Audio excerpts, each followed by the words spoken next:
jamaah yang baru bergabung, hari ini kita sedang membahas tema kita semua beruntung dengan caranya masing-masing. Masya Allah. Tapi, sebelum kita lanjut mendengarkan tausiah dari guru-guru kita, akan ada video nih yang mau kita tonton bersama jamaah. Tentang untung anak bisa rawat ayahnya. Seperti apa ya? Berikut tayangannya. Tuh, itu anak kecilnya nyuapin ayahnya yang lagi sakit Ustadz. Ya Allah, kira-kira umur berapa ya itu Ustadz Syam? 3 tahun, 4 3 tahun, 4 tahun ya. Mudah-mudahan nanti pas umur 40 tahun dia masih mau begitu ke ayahnya. Masya Allah, amin ya rabbal alamin. Itu juga suatu rezeki dan keberuntungan ya Ustadz ya. Nah Saskia mau tanya sama Ustadz Syam. Banyak orang sudah dikasih waktu luang dan kesehatan. Tapi kenapa sih masih banyak juga yang malah menyia-nyiakan untuk hal yang tidak bermanfaat. Padahal dua hal ini belum tentu semua orang dapatkan Ustadz. Nah itu bagaimana ya, mohon izin tausiahnya Ustadz. Baik, terima kasih Saski, tapi guru kami Habibullah, Habib Utsman, para alim ulama yang melakukan Allah Subhanahu wa taala. An Ibni Abbas radhiyallahu anhuma qala an-nabiy sallallahu alaihi wasallam, ni'matani maghbunun fihima katsirun minan nas. Ada dua nikmat yang senantiasa disia-siakan oleh banyak manusia. Nikmat apakah itu? As-sihhah wal faragh. Nikmat kesehatan dan nikmat waktu luang. Sampai-sampai Allah bersumpah di dalam Al-Quran. Ba'da aqul a'udzu billahi minasyaitonir rajim. Bismillahirrahmanirrahim. Wal 'ashr. Innal insana lafi khusr. إلا الذين آمنوا وعملوا الصالحات وتواصوا بالحق وتواصوا بالصبر. Engkau dikasih hidup di atas muka bumi ini, itu adalah impiannya orang-orang yang sudah berada di alam barzakh. Kita masih mampu sholat subuh 2 rakaat, bahkan qobliyah 2 rakaat, sholat zuhur, sholat asar, maghrib, isya. Itu adalah impiannya orang-orang yang sudah dikerangkeng di dalam kuburnya, tidak bisa kembali lagi ke dunia. Mereka berkata di dalam kuburnya, laula akhartani ila ajalin qarib. Ya Allah, berikan aku waktu lagi ya Allah, sedetik saja ya Allah, singkat saja ku minta ya Allah. Fa as-saddaqa wa akum minas salihin.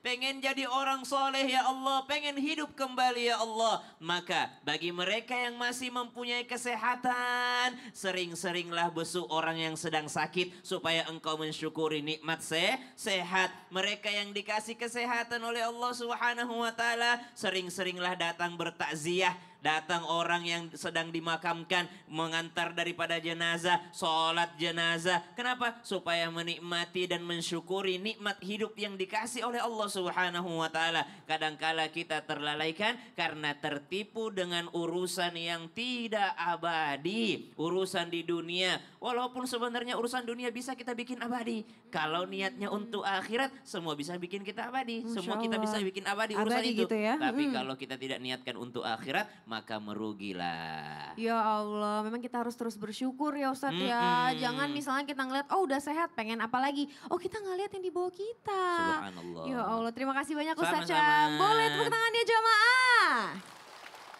Nah tadi kan udah nanya sama Ustadz Syam, sekarang Saskia mau tanya sama Habib Abdullah. Mohon izin Habib. Mbak Saskia. Nah Habib, kita kan ngomongin orang-orang yang beruntung gitu ya. Terkadang ada aja loh Habib, orang tuh yang iri. Lihat rumah tangga orang lain yang kelihatannya bahagia gitu Banyak Habib. duitnya. Iya betul. Rumahnya keren. Nah kok dia Mobilnya begitu, banyak. aku kok gak punya. Nah gitu, padahal kita kan gak tahu berapa banyak luka yang mereka tutupi setiap hari. Apakah Allah masih kasih keberuntungan dalam rumah tangga kepada kita yang masih iri dengan rumah tangga orang lain. Mohon izin tausiahnya Habib. Mohon izin Mbak Saskia, mohon izin Ustadz Syam, Habib Utsman. Assalamualaikum warahmatullahi wabarakatuh. Waalaikumsalam warahmatullahi wabarakatuh. Jamaah jamaah, Alhamdulillah Rabbil Alamin. Allahumma salli wa sallim ala Sayyidina Muhammad alladhi unzila ilaihil Qur'an habibir rahman imamil a'immati fi kulli hinin wa an wa ala alihi wa sahbihi al-masturina minhum wal ayan salatan wa salaman daimaini mutalazimaini ala mamarrid duhuri wal ahyan. Amma ba'du. Nah, Bapak-bapak dan ibu-ibu, para jamaah yang menonton saat ini maupun jamaah yang ada di studio, perlu kita sadari bahwa kita ini kadang-kadang sangat-sangat kurang bersyukur. Bahkan Allah nyatakan di dalam firman-Nya, wa qalilun min ibadiyash syakur. Sedikit sekali kata Allah, hamba-hambaku yang bersyukur. Karena apa? Karena orang yang bersyukur ini orang pilihan Allah, ya. Bukan berarti bersyukur nggak mau ngapa-ngapain. Nah ini lain lagi nih. Udah saya nggak mau kerja, cukup dengan apa yang ada katanya. Bukan arti bersyukur. Bersyukur itu setelah dia berikhtiar mensyukuri apa yang diberikan oleh Allah. Bukan nggak keluar rumah terus ngomong syukur, ya. Kadang-kadang salah kaprah akhirnya. Nah, untuk kita menyesuaikan pandangan kita sebagaimana yang diajarkan oleh Rasul sallallahu alaihi wasallam, unduru ila man huwa asfalu minkum. Lihat ke bawah kata Rasulullah. Lihat betapa banyak orang yang masih lebih susah dari kita. Jangan hanya melihat flexing-flexingan, ya. Melihat wow dipajang-pajang mobil mewahnya, dipajang-pajang apa? Rumah bagusnya dan lain sebagainya. Iri, pengen. Kamu gak kerja sih, ngomong ke suaminya begitu. Yang suami juga ngomong, kamu sih katanya ya, gak doain yang bagus-bagus katanya. Akhirnya salahan. Maka kata Rasulullah SAW, laisal ghina an kathratil ardi, walakinnal ghina ghinan nafsi. Kata Rasulullah SAW, bukanlah kekayaan itu dengan banyaknya harta, tapi yang paling utama kekayaan ada di dalam hati. Bagaimana hati kita luas, bagaimana hati kita melapangkan segala hal yang terjadi. Baik musibah, baik kesenangan, baik kebahagiaan yang kita terima. Maka orang yang paling mahal sebenarnya, orang yang merasa aman dan tenang dimanapun dia berada. Masya Allah. Itu yang paling mahal. Jadi memang gak semua bisa mendapatkan itu ya Habib ya. Masya Allah, terima kasih banyak Habib. Boleh tepuk tangannya jamaah. Jadi jamaah memang misalnya kita melihat kebahagiaan orang lain itu mungkin bukan iri tapi ada sih rasa kepingin. Nah itu di shifting, diubah dari rasa iri, rasa aku mau memiliki itu tapi jadi motivasi. Boleh nih aku mau memiliki itu tapi apa ikhtiarnya? Masya Allah. Jamaah. Sekarang kita mau kasih kesempatan untuk jamaah yang ada di studio untuk curhat. Karena kita masuk ke segmen Curhat Dong Ustadz. Iya, kami curhat. Yang mau curhat angkat tangannya. Kesini, kayaknya kesini deh. Mohon izin ya, sepertinya ibu ya. Boleh ikut ibu kita ke tengah ya Bu.